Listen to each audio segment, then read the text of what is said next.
Hi, my name is Elizabeth McPherson. This is my case study, The Budget Debacle for EDU 854 Building Finance. So as we look at the overview, this case study takes place at Briardale Elementary. The school principal, Carl Santos, encounters a dilemma when the school foundation fundraiser creates a legal issue for the school and the community. So taking a look at some of the specifics of the case, we have this school, Briardale Elementary School.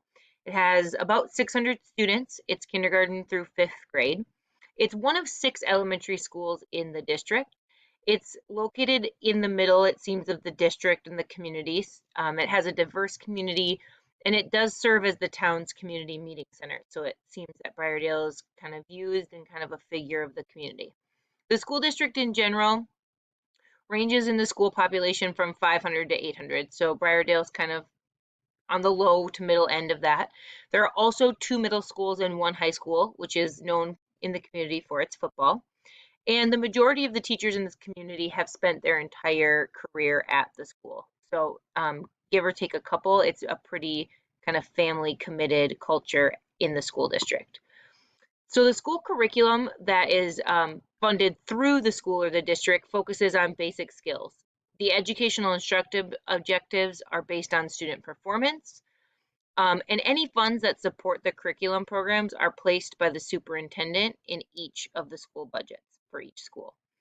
So the funds need to be used for basic skills curriculum. Any additional curriculum that they're wanting to use is considered supplementary, and that's actually funded by foundations that are formed at each school. So looking a little bit more into the foundations, it looks like the school foundations are chaired by a parent representative who does serve as a president. Historically, this has created competition between the schools. So they set up these foundations, they try to raise money for the extra programming, and it does cause some competition as to which school is getting more funding, more curriculum, etc. The funds raised by the foundations are given to the principal and put in a separate budget, and then the curriculum programs are recommended by the foundations. So protocol for spending says suggestions made by the foundations are forwarded to the school site curriculum committee, which is headed by a lead teacher. And then at Briardale, the principal, Mr. Santos, agrees with the committee recommendations for the most part, but is part of that accepting of their recommendation. So typical supplemental programs that they've used include art, music, foreign language, and those are completely funded by the foundation.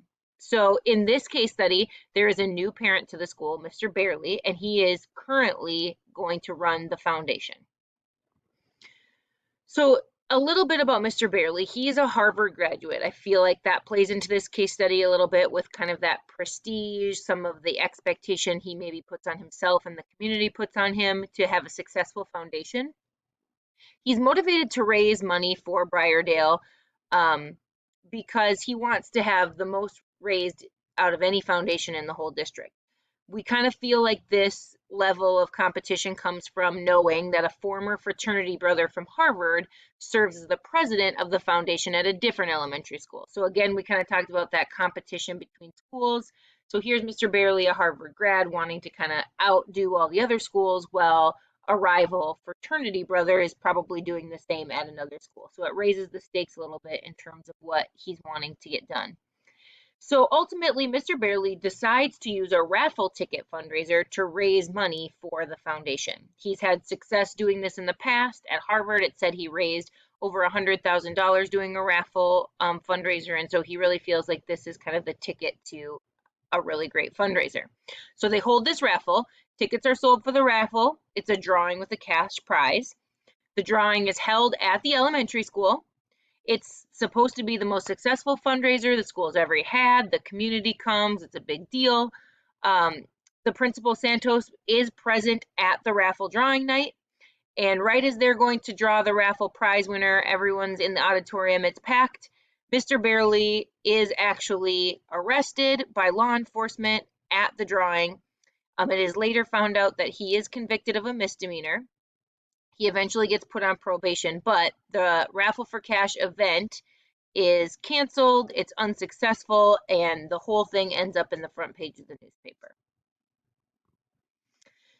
So we kind of look at where did this come from? How did we land here? So in looking at the Kansas State Department of Revenue website, it is not illegal to hold raffle for cash events in the state of Kansas if you are a legal nonprofit, which educations and schools are considered. So there are a couple guidelines. If you expect your profit to exceed $25,000, there is an application and a license that you need to be given. It seems like it's easy to get. It's just protocol if your numbers are going to get a little bit large. The protocol for the raffle tickets has to be clearly documented by the state or the district. It states pretty clear expectations for identifying your raffle tickets. So you have to say what the money is going to. You have to say what the prize is. You have to say where the raffle is going to take place and at what time and what the requirements for winning are. Um, each step of the process has to be considered and proceeded with correctly, including using any outside resources, hiring anyone to do the raffle, and kind of using the community to back you up for the event.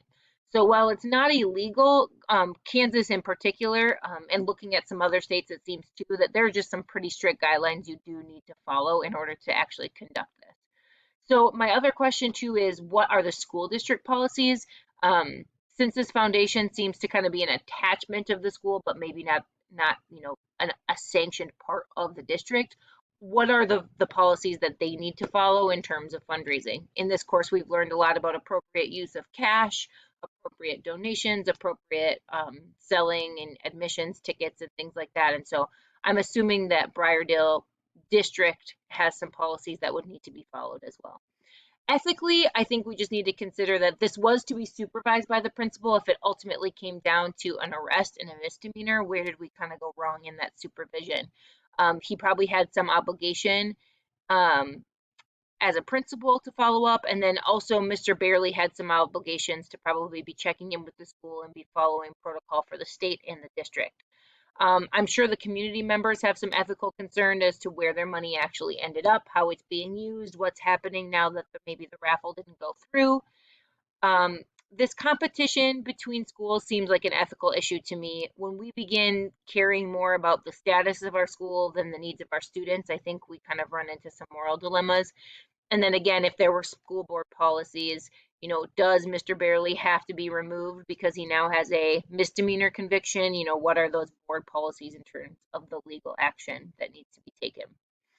So overall, Briardale Elementary School Foundation, under the director of a new president, Mr. Barely, ran a raffle for cash fundraiser for the school's supplementary curriculum budget that resulted in illegal activity and the arrest of and conviction of a misdemeanor for Mr. Barely. So looking at the people involved, obviously the principal, Mr. Santos, the foundation president, Mr. Barely, the kids in the school and the staff are obviously going to be affected as to whether they can have the funds for these supplemental activities. And then the community, those who participated in the raffle, those who send their kids to the school, maybe those involved in some of that status competition pieces. We know the community is really diverse. We know it's kind of this football community that kind of maybe gives this sense of camaraderie and family that I'm assuming is probably pretty disrupted by these allegations. So we know that Briardale is in the center of town. It's used for these community meetings, it's used for events. So the community is really familiar with this location. And that's actually where the raffle event happened. It's where Mr. Barely was arrested, kind of the whole place of the case study. And if we look at the programming, we know this specific school is K through 5. It's one of 6. We know that the foundation is headed by parents. It's supported and kind of tagged into the district. It looks like the school principal is kind of the one that reports back to the school regarding the foundations. These funds are solely used for supplemental curriculum and again, this competition we've established. So the curriculum is supplementary, the arts, the music, the extracurriculars. The school is funding the basic skills curriculum.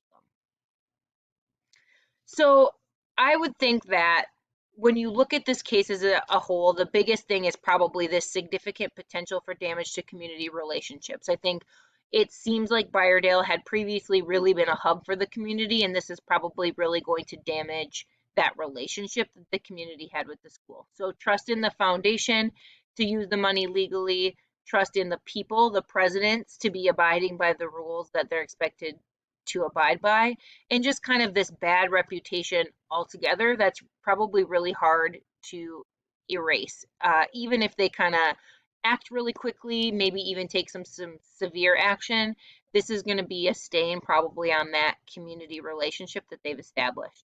So who is involved and why does it matter? The administration of the school is definitely involved. This is reputation on the line, community school, embarrassment that comes from being in the newspaper, even having legal allegations against you. And I think to consider the long road the administration has ahead of them to repair that relationship. Ultimately, it's going to probably come down to the administration to work on building those bridges again, and I would assume that's going to take some effort and some time. Mr. Barely and the foundation are stakeholders here. Mr. Barely had this good Harvard standing. Seems like he probably was well recognized and reputable in the community, and now that's obviously in jeopardy. And then just his concern overall that he now has a misdemeanor, he's on probation, legal action is kind of attached to his name, and that obviously has an outcome on him personally. The staff and students are affected because now the availability for their supplementary materials is in question. You know, where did all that cash that was collected actually end up? How is it being used? Was it given back?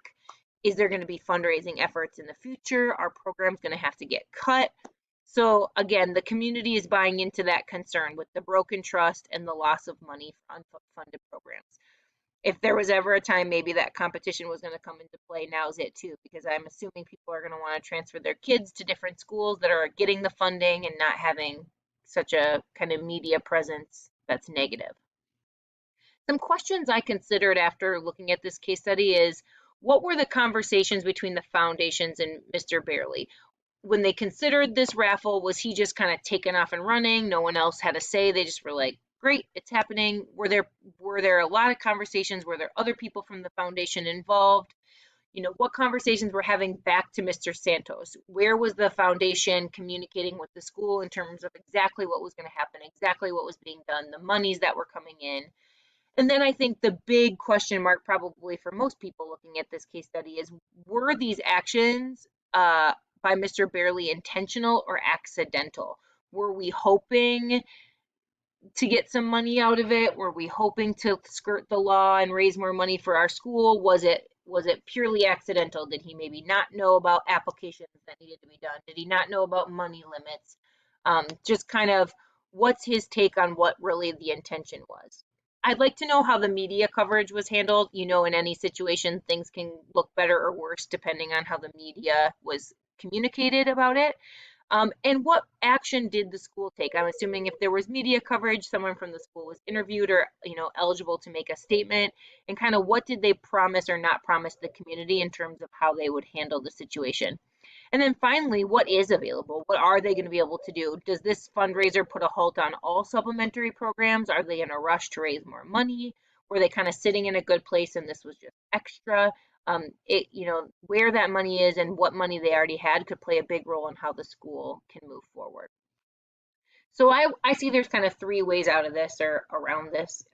One is to not do anything. Principal Santos can choose not to address the situation past what kind of has been done legally.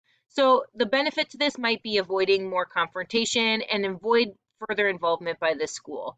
If the foundation, especially Mr. Barely, is responsible for the raffle, maybe the school stepping back is the best way to kind of put some separation between the district and the foundation. The cons to that obviously is maybe the tension in the community if the situation is not handled accurately. Legally, it seems like not doing anything is probably not an option. This gentleman has been convicted. There is a misdemeanor in play. It would seem pretty irresponsible and, maybe not even possible for the school district to completely look the other way.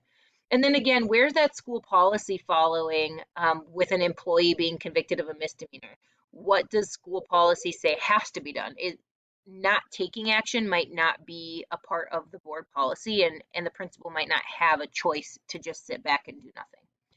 A second option would be what I would call restorative school action. Principal Santos could choose to recognize the seriousness of the issue, what it caused with school funding and community relations, and take action from a school perspective. So to me, the pros of this would be holding a school and community meeting to address the broken relationship, be open to answer questions, maybe establishing a new school foundation, a new team that can communicate clearly and make clear plans. A pro would be taking time to investigate the real circumstances, kind of what really happened, and that may or may not include removal of Mr. Barely, but I think a positive to a restorative approach would be to take the time to figure out what is appropriate.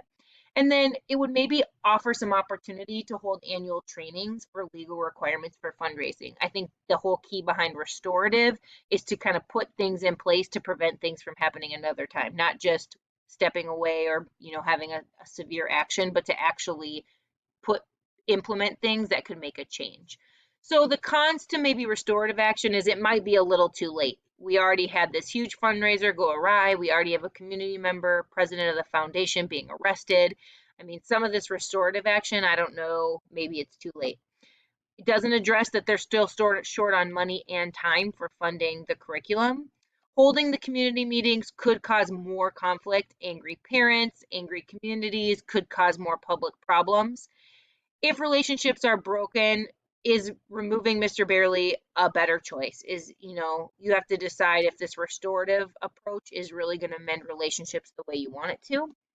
And then again, that school policy. What has to be done that's outside of kind of even what restorative practice maybe could put in place. And then the last option I would say is punitive school action. So Principal Santos, can choose to take serious action without the community or school involvement. This may include immediate removal of Mr. Barely. It might include removal of foundation members, board members, and at some point, maybe even it causes Principal Santos to lose his job, depending on who's making this decisions.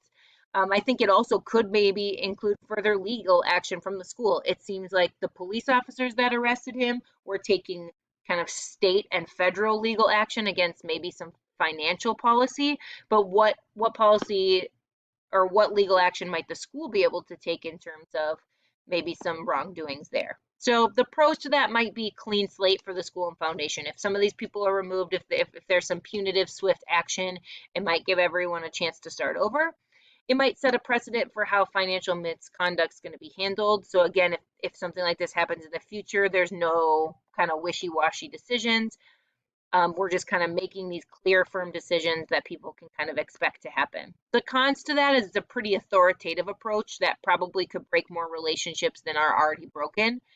I don't think it gets to the heart of the issue. I think it makes more assumptions without facts, just kind of cutting people out, removing people, being really kind of strict, doesn't actually get to why it happened and how it happened to prevent it from happening again.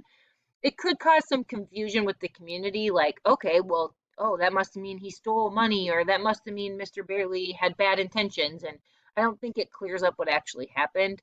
And I do think this causes some like rumor mills, causes many versions of the same story to be told when there's not community or school involvement in decision making. So from my perspective, the best option would be the restorative school action. It allows community members who maybe have unanswered questions to be heard. How funding is going to be provided moving forward? What really happened to the money from the raffle? What really happened with the raffle? So this restorative approach maybe brings more people into the issue and is causes more transparency. So hopefully the school and community relationships are also mended a little bit quicker in this scenario. Involving community members gives them a say and a voice, which typically tends to ease fears when we allow people to participate in truthful conversation. And again, it increases that transparency in a way that can continue earning trust moving forward. I think regardless of how good or bad the situation really is at its truthful core, being honest with people will just help continue those relationships. I do believe Principal Santos has an obligation to be respectful of the fears of his school community and families. So I believe option 2 embraces the responsibility of the school to address the facts, be fair to all parties involved, and promote honest and transparency with the community. It provides space for consequence only where it's rightfully due above what legal consequences have already been in play. So some steps I would take in doing this restorative approach is the first one is take the time to find out the facts. Evaluate what's factual and truthful and what's fiction. get information from law enforcement where you can, and look at how the situation was originally discovered. The case study states that someone from the community tipped off the police. So this started somewhere, trying to get to the root of where that was.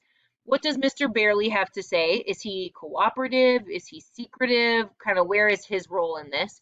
What information did Mr. Santos already have prior to the raffle? Did he already know something? Was he totally in the dark? Did he think he was doing things right? Was he hiding secrets? Where was he in this? Is there information the foundation members or staff could have provided? Again, having these community meetings might allow for some information to come forward. Step two, I would think, is sharing the facts with the foundation and the appropriate staff. So starting inside with the people who have the maybe closest stake in where the money is going and used, and ensure that this is a factual conversation. That will allow these core people to have conversations with other people that are truthful and not start rumors. Step three, I would think, is to create some new committee, maybe members and guidelines. Establish who would like to stay, who would like to leave, making constant, maybe making these decisions based on school policy, giving people the opportunity to leave if they feel uncomfortable being a part of the foundation anymore, whatever that might look like to establish a new team. Develop those strong connections again, and create a stronger policy and procedure document that all participants are aware of. I think this class has been really, really clear that procedure and documentation is the key to trying to prevent some of these financial and legal issues. When there's no requirements, things can go awry really fast. So then I would think, after that team and some of those policies are put in place, like, what's next? Are they going to try to return the money from the raffle? Are they agreeing to use it? Where did the money go at all?